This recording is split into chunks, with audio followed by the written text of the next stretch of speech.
Thank you. We're just getting started. The problem you just saw on screen, we've known the solution for 45 years now. Actually, when Ada was the latest programming language and the Atari 800 was the latest thing, in an IBM binder somewhere, somebody in a room used one of these old machines to show this slide. A computer can never be held accountable. Therefore, a computer must never make a management decision. I think with AI, it's clear now that we are very slow learners. And so today, we're going to explore this thing. And as you can imagine, when I try to have a conversation with people that are adopting AI at the pace of whatever light years, this didn't really go well. Basically, I got thrown out the window. And so the reason why you're here today is because for the next 40 minutes, I'm going to try to convince you that we need to change our approach. And if you disagree, you don't have to use the window. The door is right there. That's all right. In order to start this, we need to go back in time to an ancient time when, 2022, before ChatGPT, when we used to use Google. Remember Google? Let me introduce you to Daniel. Daniel works for a large insurance company. And Daniel is a security professional. He's up to all of the standards. He knows how to build secure applications. Most of the time, nobody listens. He works for Insure, which is a huge Microsoft shop. They'll adopt anything that Microsoft will throw out at them. Now let's meet Ava. Ava works for Microsoft. She works for the security division at Microsoft. You can see that by her face. She's had some rough days lately. No, but Ava is doing a lot of really cool work. Microsoft was on top of this AI security thing from 2018, long before any of us knew this is important. So she's been doing that stuff. Unfortunately, Microsoft does need help as well. We all need help sometimes. Sometimes we need somebody else to come in from the outside and not just in the right direction. The community is great at that. I've been trying to do that in the last few years. I've given a few talks on this stage. Actually, hi there. My name is Michael Barguri. I'm the CTO and co-founder at Zenity. We're a company that's focused on securing enterprise copilots and low-code apps, working largely with huge enterprises. I lead the OWASP low-code no-code top 10. And this is actually my 4th time at Black Hat, 4th time on this stage. So thank you, Black Hat, for bringing me back to the same room. Thank you. Thank you, everyone. And I'm hiring, so please reach out to me afterwards. This entire thing is work by our amazing team. Some of them are right here. So Gal, I think you're the only one here. Stand up. Give him a round of applause, everyone. Thank you. So these are our protagonists. The one on the right is going to represent me. We have these 3 protagonists. Let's see how it goes. And we're going to start with their panic meters. Everybody in security is panicked all of the time. So you can't be like 0%. But Ava knows that AI is coming. This is 2022. So she's already kind of panicked. And things are going well, and everything is working. But then this storm hits us. And now everything is different. And, well, what are we all scared of? Of course, we're scared of missing out. Like everybody wants to work with this AI thing. But we are also scared of being in the news. And so as security professionals, the first thing we are scared of is things like data leakage. So we worry about our employees pasting data into ChatGPT. And then Copilot hits, and we are worried about Copilot giving our own employees this sensitive data. So we're worried about that. What's our immediate response to these things? We're going to plug the hole, of course. We're not going to think about it. We're not going to go back to the basics. We're going to plug the specific holes that were discovered. But while this is happening, people start to realize that jailbreaking is the real thing. Like getting these AIs, the AI models, to actually change their instructions and do whatever an attacker wants, that's the real thing. And so at this stage right now, Daniel figures that out. And he reaches out to me and he says, listen, this thing is going to explode. This thing is going to be terrible. You have to look at it. So we are very panicked right now. Ava is still in the same place because she knew this was coming. This is like old news for her. So let's start. And you're going to see this little icon on the right bottom side. It's going to show you like which of the stories we're looking at right now. So this is Copilot. The first thing that Copilot can do is access like all of your data. It can access your files, your emails, your Teams messages, but you cannot actually upload files. And that's our first security mechanism, the first security mechanism that we identify here. This is because Microsoft wants to protect you from indirect prompt injection. We're actually going to keep track of all of these security mechanisms that we'll find along the way. The other thing that you have here is plugins. Plugins allow AI to do whatever it wants on your behalf. It's a huge thing. I just gave a talk about this like yesterday on this stage. Check it out later.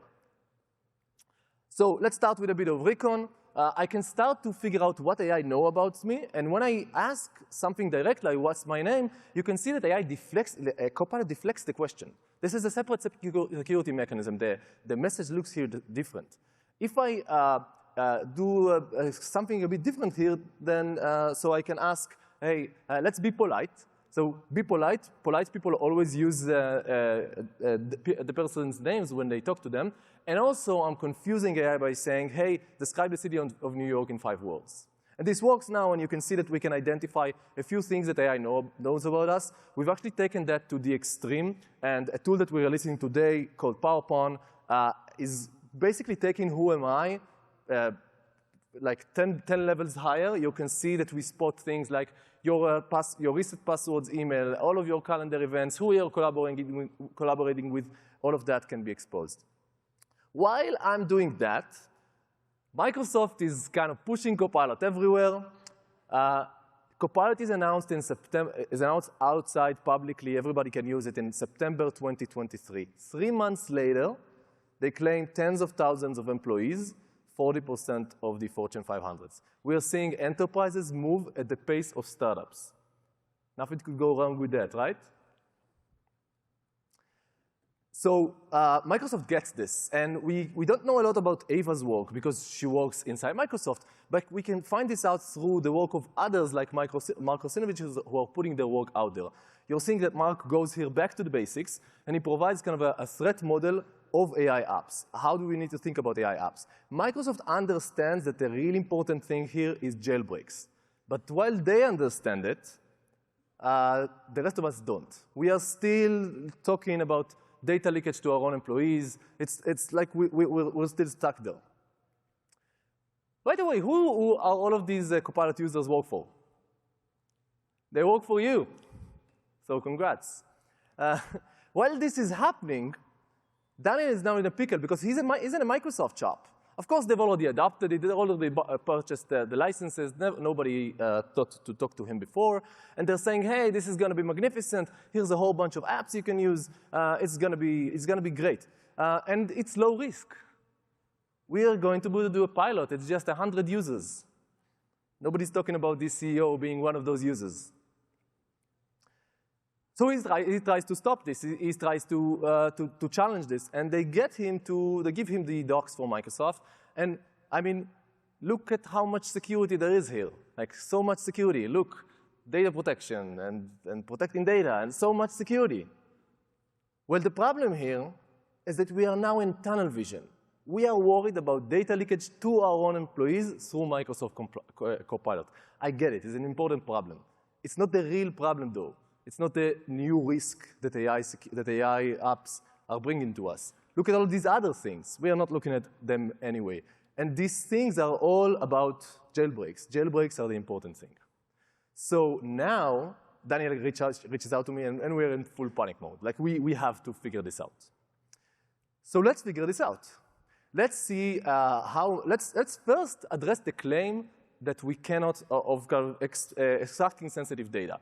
That you saw how many security mechanisms there are there. Let's figure out whether we can bypass them. So if we ask directly a question like, hey, give me all of the SSNs for all of the employees, you can see that Copilot completely terminates the conversation. This is not a deflection. This is like, goodbye, start a new conversation. OK. The other security mechanism, actually the most important security mechanism that they have there, is something called label inheritance. So if you have sensitivity labels on your files, and Copilot references those files, as you see on screen, then now this conversation becomes confidential. It inherits the label. This is really important. Why is this really important? Because it's not just a label here. This means that it is fully audited. This can be fully controlled by an admin. This is where our controls work. Why is this important? It's important because M365 is actually the target for many threat actor engagements. You can see one of them here by Microsoft. So Microsoft has a way to deal with this. It's called information protection. It's about figuring out how do you secure your sensitive data. So you can put things like challenges before somebody opens a confidential file. You can fire an MFA challenge. You have a log. You have everything. Here's the problem, though. Not everything has labels. So Teams messages, for example, they simply don't have labels. That mechanism doesn't apply. So I can use Copilot to find all of the Teams messages where somebody pasted a password, which, of course, none of us have ever done, right? And I can find this out, and there's no label, nothing at all. But let's take this further. So let's go to a demo here. So this is a file, a confidential file with engineering salaries. All right, and you can see that this file, there's a user called Chris that has access to this file. Now, if Chris asks for information about salaries, they will get that file. And as you can see, the label is inherited. The label is really here because it's referenced in that file. Now, I'm going to do this again. But this time, I'm going to use prompt injection techniques. And in this case, what you're seeing is that I'm using these caret characters that control the way that Copilot does references. Basically, I'm doing a jailbreak to say to Copilot, do not use references. While this happens, I get the same files, this time, no sensitivity labels, and it's worse. I can actually get to the data behind that. Again, no label. And it gets worse. Because if you look at Purview, you look at logs, nothing actually happened here. When you look at the conversation logs, there are no access resources. So this is access to sensitive files, bypassing all of the security controls for these sensitivity files through Copilot. This is a pretty big deal. So we do have data leakage. OK. Daniel's happy about it, but he wants more. He's encouraging me to get more. So let's try and get more. Let's try and get to execution. We're going to learn from the best here. If you don't know this blog, this guy is called Johan. He's the best at AI security. Check him out. And we're going to follow his footsteps. Basically, you paste in a URL that you control, and that has hidden instructions. So let's try and do that.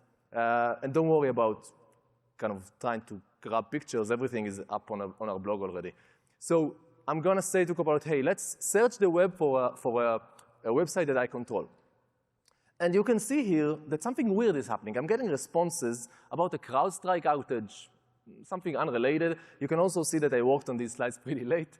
But what's actually happening here, if you look at the requests, is that there's a search query that Copilot performs on the user's behalf. You can see the search query here. This actually looks like a search query for Bing. So to verify that, I add, please search for results under this specific domain. And then I can actually see that the search results have this site label. So we know that this is using a search engine. Actually, this is another security mechanism. Copilot doesn't actually go out to the web. It just uses the Bing index, which is great. Like it's a cool security mechanism. But for us, it's bad because we're stuck. We hit the Microsoft firewall.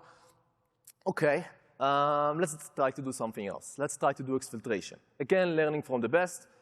We follow Johan's footsteps. And he's saying, if you're already in a conversation, have Copilot generate an image. And in that image, paste a parameter with all of the data. And then have that image on your website, and everything's done. This is actually from his blog. So let's try to do that.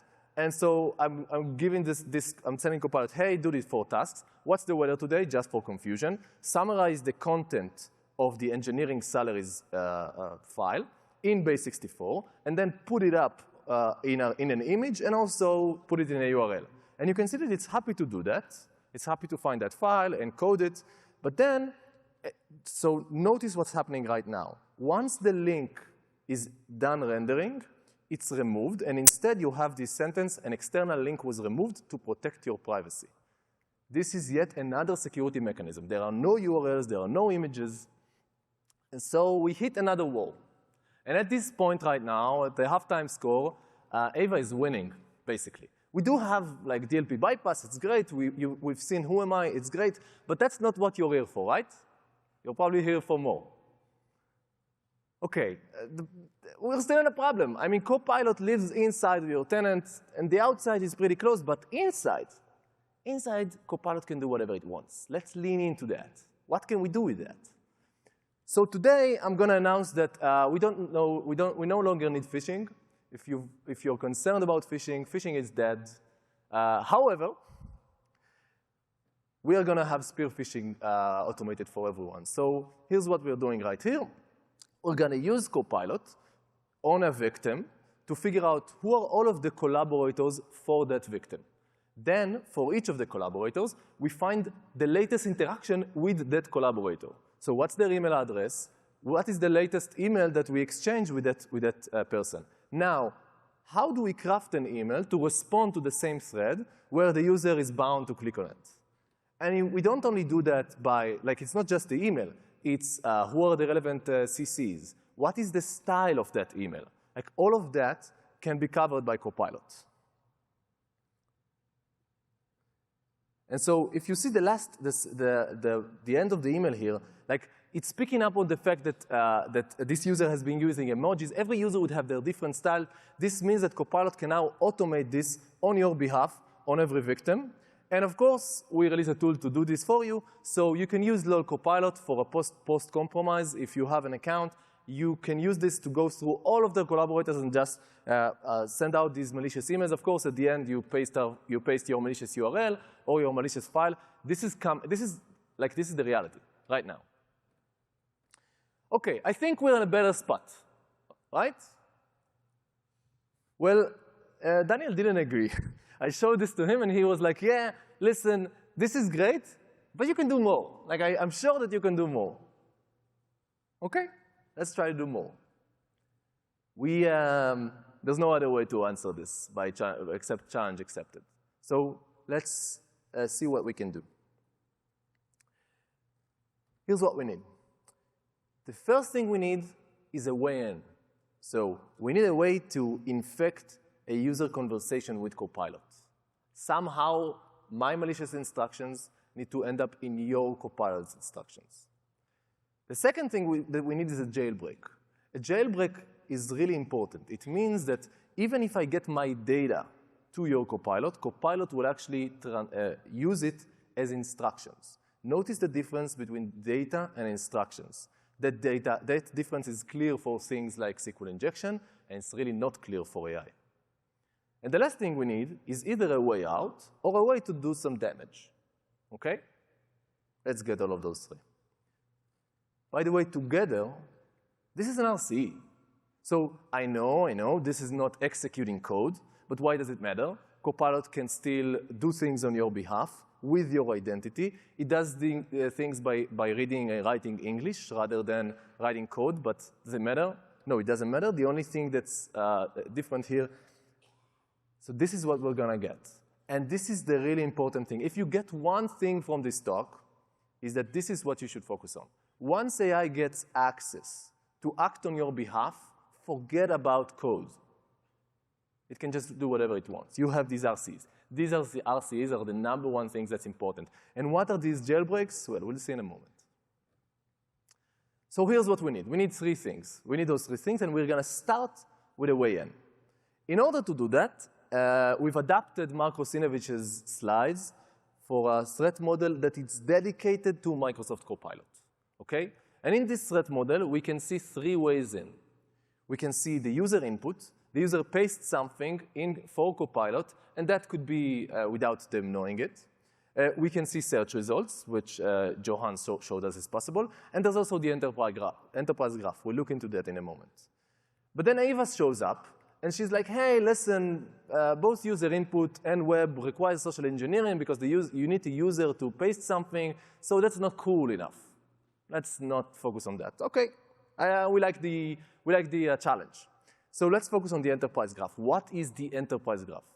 Well, it's just a bunch of productivity tools and a bunch of file sharing tools. OK, let's look at those productivity tools. So with Teams, for example, you can write up somebody's email, for example, somebody really unknown that you're seeing on screen right here. And Teams is happy to deliver a message to them, even though they're not in your tenant. So you can send messages to people outside of your tenant. And this is actually a pretty big deal, because once you do that, you invite them into your tenant as guests. And I covered how bad that could be last year. Basically, from a guest, we got to full dumps of SQL servers on Azure resources, so check it out if you're interested.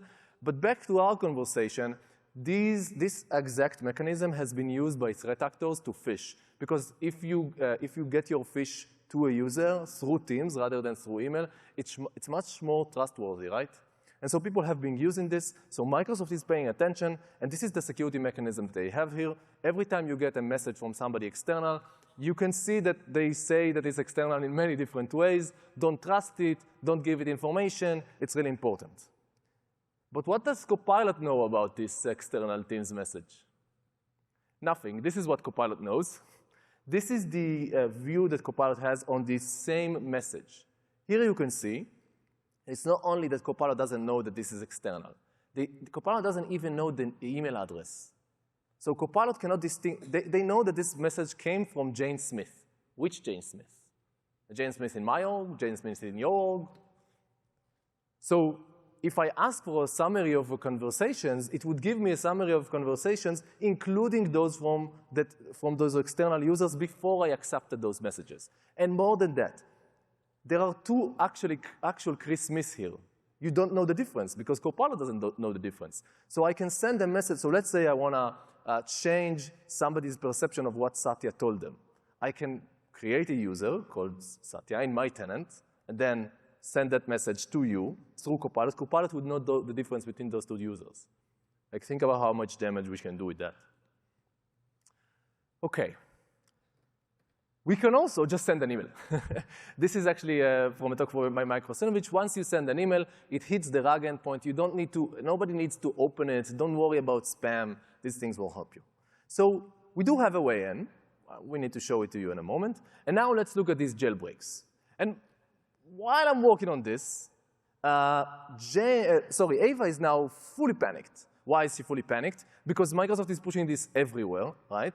And she understands that jailbreaks are the really important thing, and that we have to cover them. And so you can see this by Mark's work, publishing many different jailbreaks to try and advance the community. And Microsoft is also trying to create these defenses against jailbreaks. So they have this thing, they call it an AI watchdog. Basically, one AI watches over the other AI, looks at its input and outputs, and then searches for these prompt injection attacks. But as Simon Willison says, who is the guy who coined prompt injection, you cannot solve AI security problems with more AI. Because if you can get one AI to be confused, the other AI, the AI security mechanism would be confused as well. It doesn't really matter. And more than that, if we look at the acceptance of Mark's work, we can see a guy called Pliny, who's basically just an anonymous account on Twitter, basically laughing and saying, hey, we are releasing these jailbreaks every day. And Pliny is actually part of a jailbreaking community. It has more than 6,000 members. These folks, they just have fun with jailbreaking AI apps. And they are really, really, really good. So here's one example. Cloud 3.5 Sonnet was released on June 21st. On June 20, they already broke it. So they can somehow go back in time as well. These guys are the real thing. So getting a jailbreak would not be difficult. And it's more than that. As these models progress, as they become smarter, as they become bigger, the attack surface grows. It becomes easier to jailbreak them, not harder. So while this is happening, I'm still trying to get through the challenge that Daniel has put me on. And so let's go back to our business. We know that jailbreaking is going to be possible. So let's put that aside for now. Let's find a way out, or a way to make impact. And so back to our slide, back to our threat model, we have 3 ways to make impact. One is that we can change what Copilot would say back to users. The other is that we can do this through search results. We can try and exfiltrate data through search results. And we have those plugins. plugins allow users to do things like send an email. So send an email with all of your confidential data. But then Eva comes along, and she says, hey, but plugins are like a new thing, and not everybody uses them, and they're opt-in, so yeah, it's less severe. And browsing, you've already seen that there's no real browsing. So yeah, that's a bump, but that's fine. We like the challenge. So let's figure it out. And here's the example I'm going to give you. Has anybody ever tried to look for the right Microsoft Admin Center and just failed to do so? Really, so many admin centers. It's crazy. So here's an example of using Copilot. I'm just going to ask Copilot, hey, where is the Power Platform Admin Center? And it's going to wait for a while. It's going to look it up. And then it's going to say, hey, here it is. And you can see the reference right here. So this is the Power Platform Admin Center. And then I click on that link. And it gets me to that admin center. All right. Now as the hacker, I'm going to craft an email that would go out to that victim. And that email, you can see it right here, is just like we'll dive into it in a moment. Oh, sorry about that. We'll dive into that email in a moment. And then I'm going to create an HTML tag and hidden HTML tag.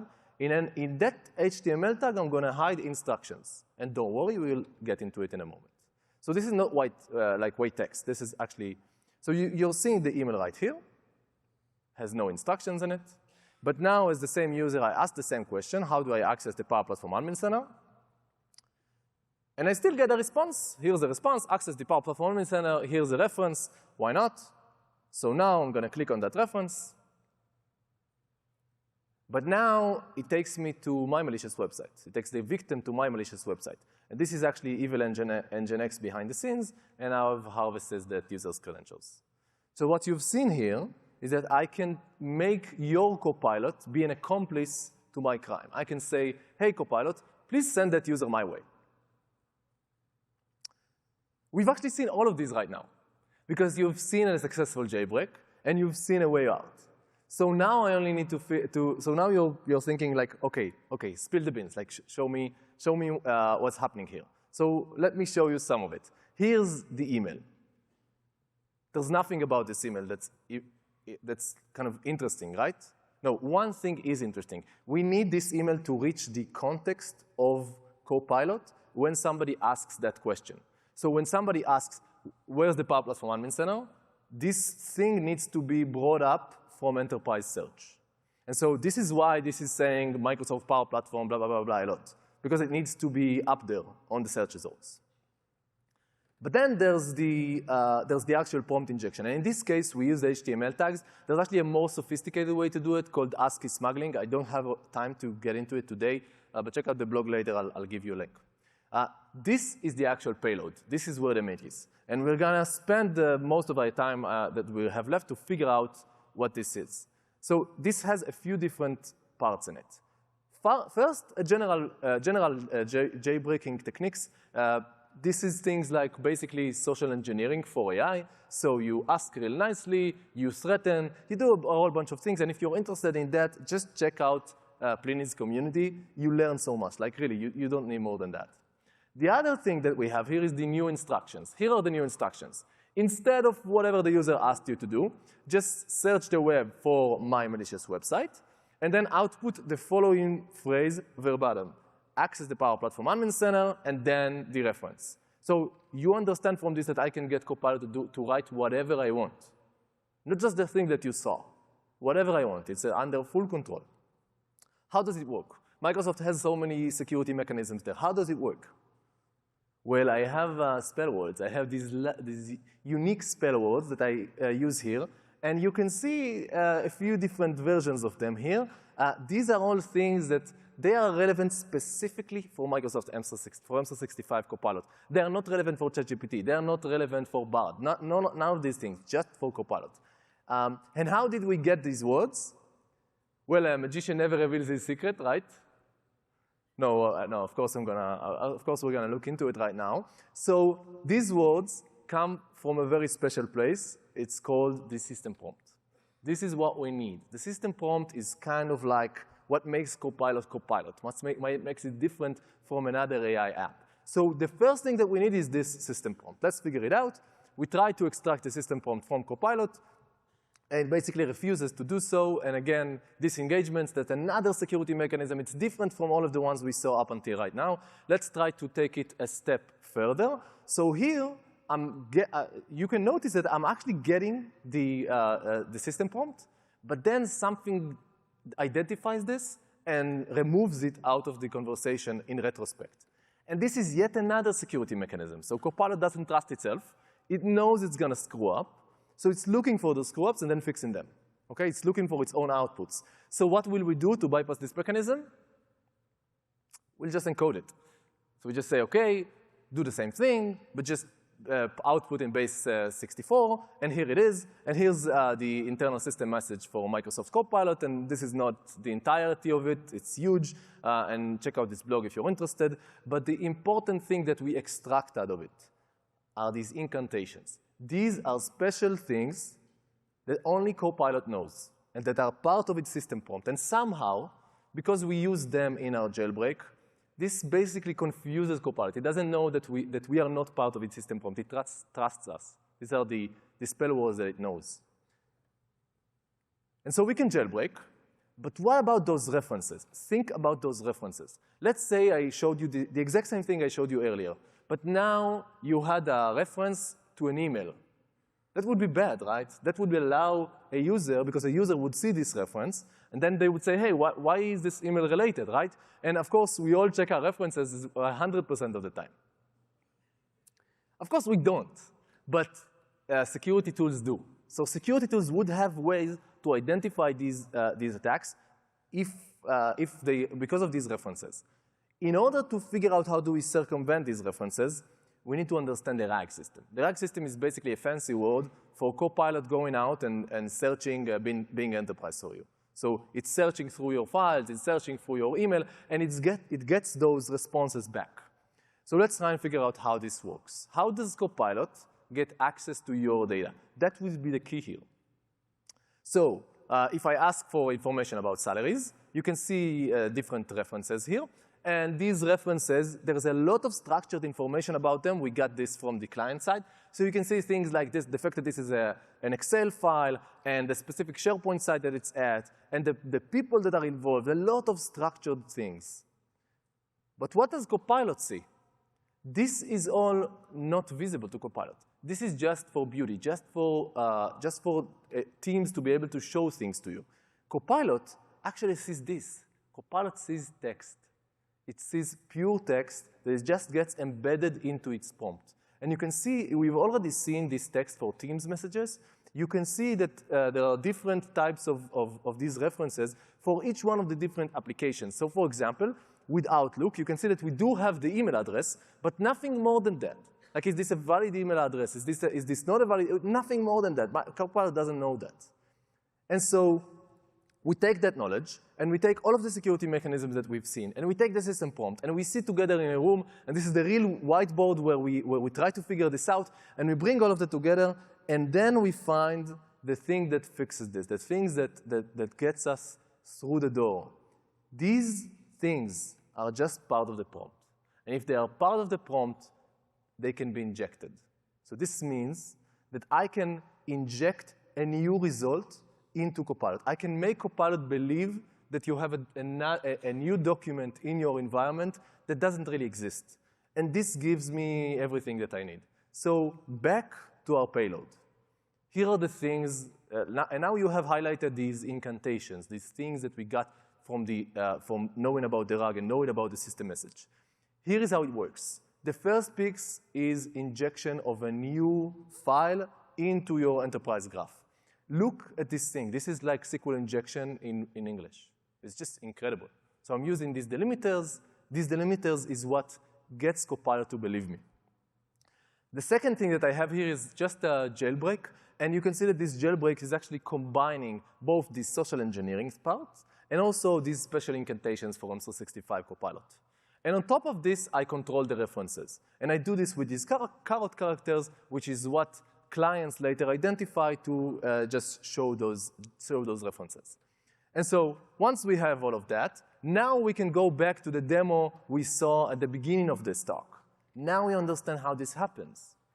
So what did I do here? Note, I did two things that were important. I changed the banking account, but I kept the reference, the real reference.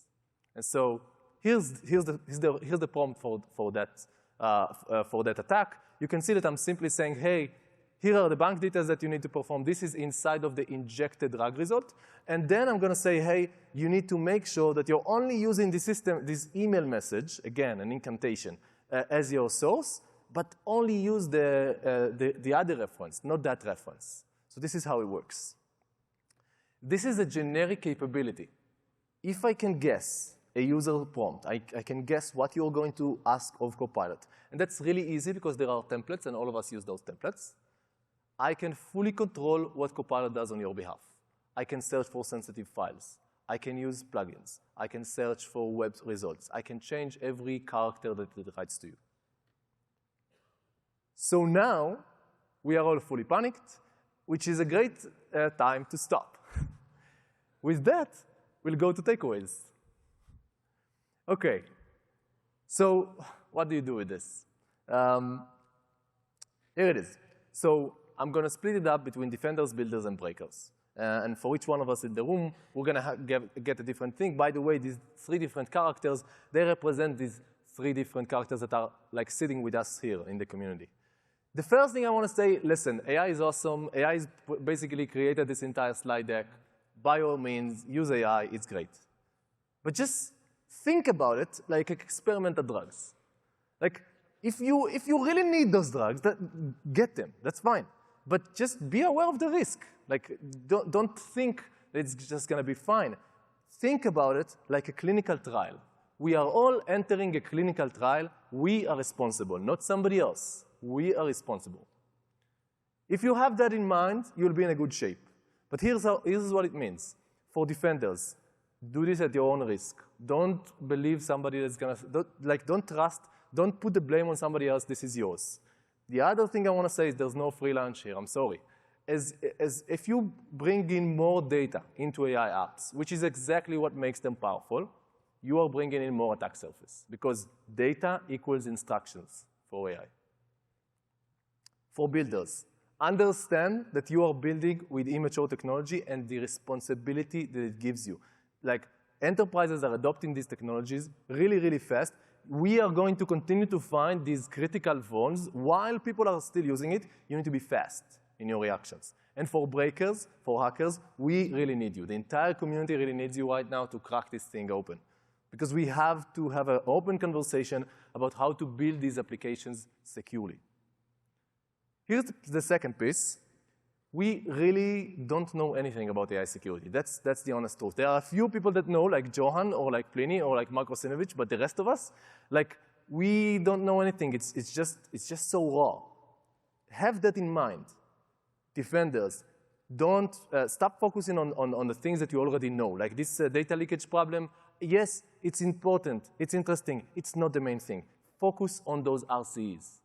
They are not going away. Jailbreaks are not going away. Don't buy it when people are saying they're going to solve it. It's not easily solvable. It's going to be a detection and response game, not a fixed game. For defenders, put security first. Understand that this is a major thing and put those security mechanisms in there.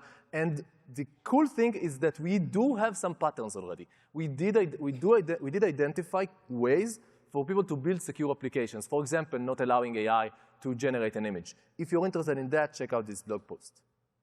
And for hackers, again, we need you, but also understand that this is an opportunity for us hackers to talk with the general community about what we've been doing, but now in their own native language.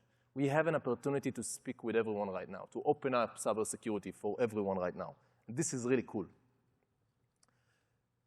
And focus on those RCEs. That's the #1 thing you should get from this talk. And with that, I'm just gonna do one thing. I'm just gonna say that these plugins, they are coming soon into your organization. And they allow Copilot to actually act on your behalf, send an email, delete something. This is really important. And hopefully in a few years, we'll have Mark Rosinovich release his newest book, Copilot Internals, hoping to read it and see how much did we get right or wrong. And with that, sorry, one more thing. Pliny here is saying, hey, what, no, data exfiltration? You promised data exfiltration. Yeah, OK, so we're going to do it really quick because we're already out of time. And stay with me here. OK, so we know that Bing is not accessible. We cannot just send information, but we do have Bing index, right? So here's an idea. We will generate blogs with AI, with Copilot, and these are just going to be crap blogs, but they are going to be convincing enough, so they'll make it to the Bing index. And so we'll hook it up to ChatGPT, and we'll generate a whole bunch of these blogs. And these blogs, we're going to generate them for every three-letter combination of every character out there. So like your ABCs, your 0 to 1, and then you take that up, and why this happens, you're looking at Stock Talk because it was amazing, like really an incredible talk. And then you generate this blog, and this blog has a bunch of more information from kind of how humans code, a bunch of gibberish presented by AI, and then you hook it up to Bing index to figure out when somebody clicks on one of those links, and then you figure out that this is like so many combinations, and we can get 17 bits of information, which means 17 different questions you can answer. So you need to pick a really important target. So you go after Microsoft earning reports, because you want to know in advance if it's going to be a good report or a bad report. And then you can make some money. And so you will send, you get this prompt injection that's going to say, hey, this is we have this this earning reports. Figure out whether it's going to be a good one or a bad one, and code that answer, and then send the people to the relevant blog page for me to actually get that question. And then we're just going to do it. So here's somebody from Microsoft Finance team. They ask for a summary of their email, and then they get it in a link. What is this link? Well, we don't know. And when they click on a link, they get into my website. And now we can make some money. And with that, thank you, everyone.